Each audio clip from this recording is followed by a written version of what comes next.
Distinguished panelists.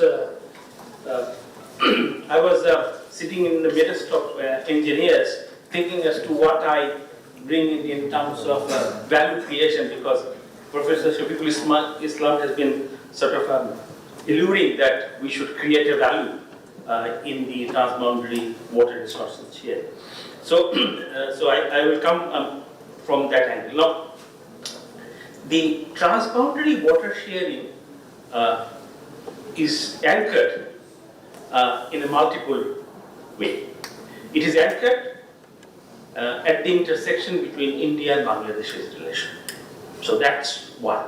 But it doesn't stop there.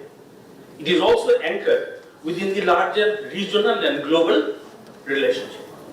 If we think that it is only India-Bangladesh relationship, we'll utterly go wrong. Because I think bilateral relations over the years has evolved to become a regional, even a global issue. Directly, others may not be creating an influence, but the influence will always remain. So that's one assumption. The second one is that transboundary issues are geostrategic issues. These are not purely, it's not water, it is geostrategic water. That's what we are talking about. So it needs a little bigger frame than we normally take up with. And this whole water issue is based on the intersection of security, sovereignty, economic, environment, engineering, and geopolitics. So it is not that easy to negotiate an instrument even with Bhutan, forget about India, because it is basically a power relation. You are actually negotiating between the powers. It's like a wrestling. It doesn't come easy. So here we can say a lot of things, but when it comes to the real negotiation, it is basically power play. And Bangladesh is what? 20th in the power structure, and India is on 3rd power structure, and the gap is huge. So in every table you will see the manifestation of the power. What do you do with that? What kind of an ethics, morality, interest, and values you bring in? It doesn't work. Look at the incoming president of America. He's thinking so powerful that he can even buy another country. So see where the mentality is. This is the manifestation of power, raw power. So that's the second assumption. Now, I will not take much of a time. I wish I could share some of the experience that we went through while negotiating transboundary issues, even in the context not as a new review, but in the context of bringing it into the joint declarations between prime ministers. So, but I hope I'll bring in some in terms of challenges. The second is, often questions are raised that whether there's enough capacity in the government or in the state of Bangladesh to bring in the technical knowledge onto the table. Absolutely. Our GRC has you'll be surprised how much knowledge over the year GRC has gathered. I have an experience of taking help from them, immense. So we shouldn't doubt the capacity of this thing. But what happens is the power relation. Now, when we negotiate water sharing, we are not negotiating only water sharing. We are also negotiating border issues. We are also negotiating trade. We are also negotiating other issues. So it's a quid pro quo. We give in somewhere, we take somewhere else. And in the process, we are 20th in the power structure. We are not a nuclear power. Always remember that. So that's the reality check. We can be idealist, but it will not take us long place. I'll shortcut it. I know there are other speakers. So where is the issue? Issue is outlook and mindset of two countries, Bangladesh and India in this case. The whole, if you read us from the Indian side, because I was based in JNU and I've interacted with students and I've seen how they look at Bangladesh. Similarly, we also see how Bangladeshis look at India. So there's a huge mismatch, gap between the two countries.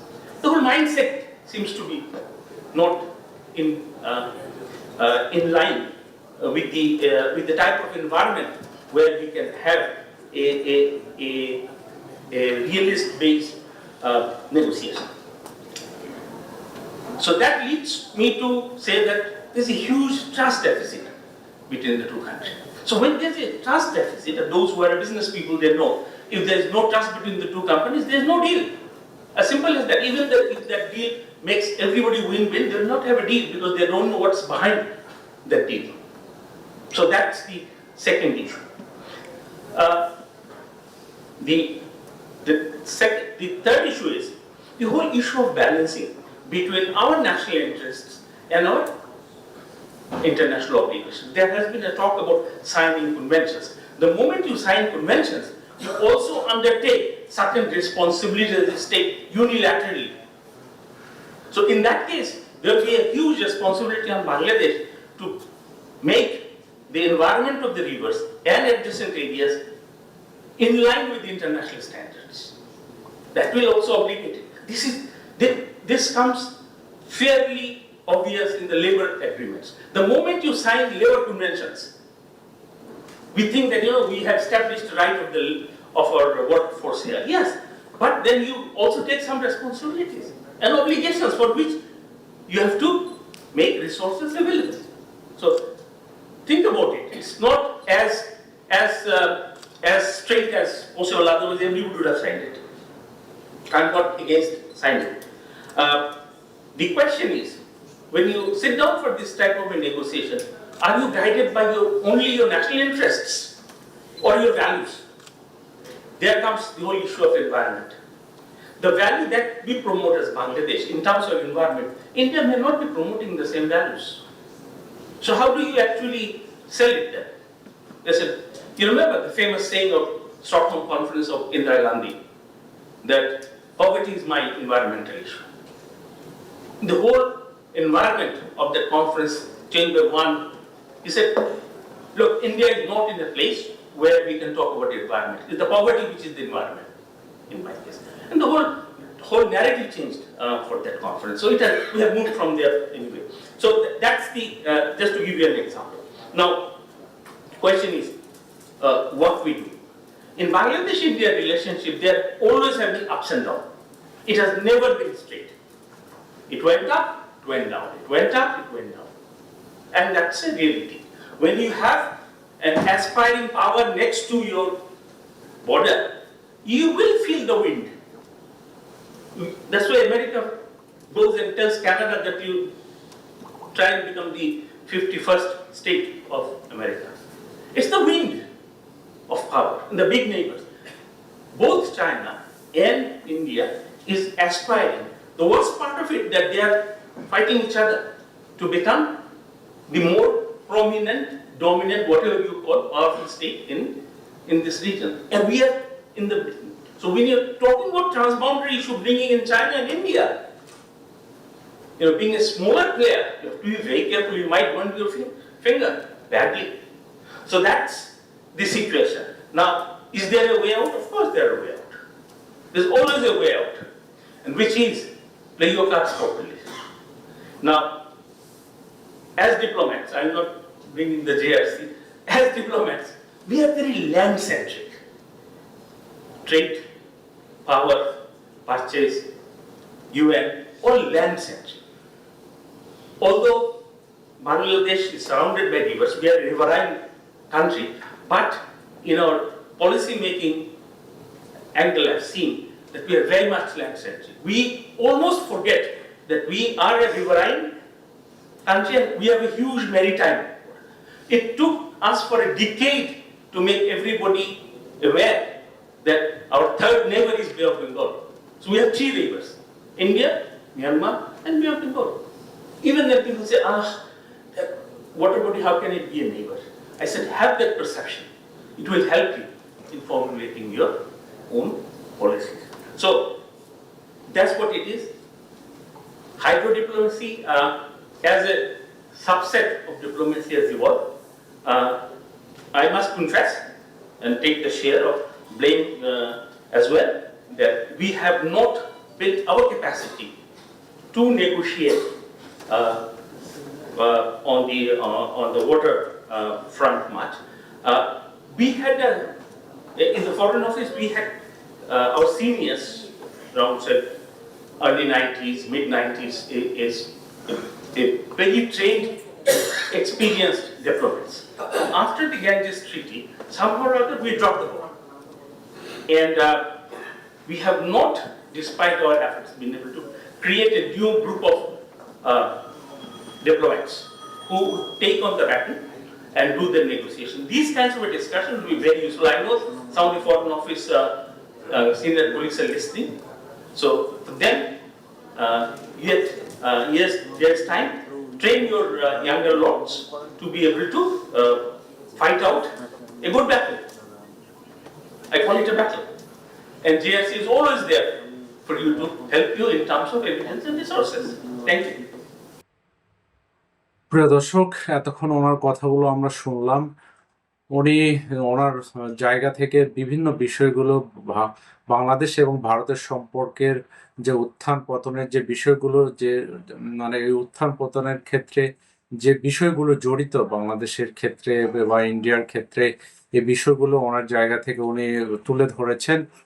তো ওনার আলোচনার মধ্যে যে আরো কিছু যে বিষয়গুলো ছিল, সেটি যদি আমি আমার জায়গা থেকে যদি একটু বলার চেষ্টা করি, তো সেই দিক থেকে আমরা উনি যে বিষয়গুলো বললেন, অনেক বিষয়গুলো উনি নানাভাবে বলেছেন এবং বিভিন্ন পয়েন্ট ব্যাখ্যা করে উনি বলেছেন। তবে মেন ইস্যুগুলোর মধ্যে যেমন হচ্ছে ভারত বাংলাদেশের সম্পর্কে উত্থান পতনের মধ্যে কিন্তু শুধু যে আপনার পানি, আমরা যে তাদের কাছে পানির যে ন্যায্য দাবি, যে রিভারের যে পানির ন্যায্য দাবি, যে নদীর যে পানির ন্যায্য দাবি, এটি এর মধ্যে সীমাবদ্ধ না। এখানে আমাদের আছে হচ্ছে আমাদের ইন্ডিয়ার সঙ্গে বৃহত্তর একটা বর্ডার আছে, মায়ানমারের সঙ্গে বর্ডার আছে। বিশেষ করে ইন্ডিয়ার যে বৃহত্তর বর্ডার, এই বর্ডারের নানা ধরনের প্রবলেম সবসময় তৈরি করে রাখে এবং দুই দেশের মধ্যে উত্তেজনা সবসময় বিরাজ করে। পাশাপাশি অর্থনৈতিক বিষয়গুলো রয়েছে এবং ট্রানজিট শেয়ারিং করা, যেটা বাংলাদেশ বিভিন্ন দেশে পণ্য নিয়ে যায় এবং বাংলাদেশের মধ্য দিয়ে তারা তাদের আরেক রাজ্যগুলোতে যেখানে প্রোডাক্ট নিয়ে যায়, তো এই বিষয়গুলো জড়িত আছে। পাশাপাশি আমাদের ইকোনমি বিষয়ে বিশাল একটা জব হোল্ডার লোক বাংলাদেশে তারা জব করে এবং এই যে আপনার জিডিপির যে গ্রোথ, এই বিষয়গুলো ইন্ডিয়ার যে জিডিপি থেকে বাংলাদেশের জিডিপির গ্রোথের যে ধারাবাহিকতা, গ্রোথের যে বিষয়গুলো রয়েছে, ইনকাম লেভেল, মাথাপিছু আয়ের বাড়ার যে বিষয়গুলো রয়েছে, এটা দুই পক্ষের ব্যবধান, এটাও এটি গুরুত্বপূর্ণ ইকোনমি দেখার কারণে তারাও কিন্তু এ বিষয়ে তাদের জায়গা থেকে হতাশার একটি বহিঃপ্রকাশ অনেক সময় তারা প্রভাব খাটিয়ে করার চেষ্টা করে এবং বাংলাদেশ হয়ে ওঠার যে যারা রাজনীতিবিদরা, এটা কিন্তু কখনোই তারা তাদের জায়গা থেকে বাংলাদেশের মানুষ হিসাবে বিশ্ব দরবারে পরিচয় করার ক্ষেত্রে কিন্তু তারা গুরুত্বপূর্ণ ভূমিকা কিন্তু এই 53 বছরে রাখার ক্ষেত্রে অনেক ক্ষেত্রে কিন্তু ব্যর্থ হয়েছে। পাশাপাশি আমাদের হচ্ছে দেখবো যে বিভিন্ন ভাবে কিন্তু বাংলাদেশের অর্থনীতিতে তারা রাজনীতিতে তারা প্রভাব খাটার চেষ্টা করেছে, এরকম নানা বিষয় আছে এবং উনি ওনার জায়গা থেকে আরো অনেক বিষয়গুলো ব্যাখ্যা করেছেন এবং ওনার কথাগুলো যারা শুনেছেন অবশ্যই ওনার বিষয়গুলো বুঝতে পেরেছেন।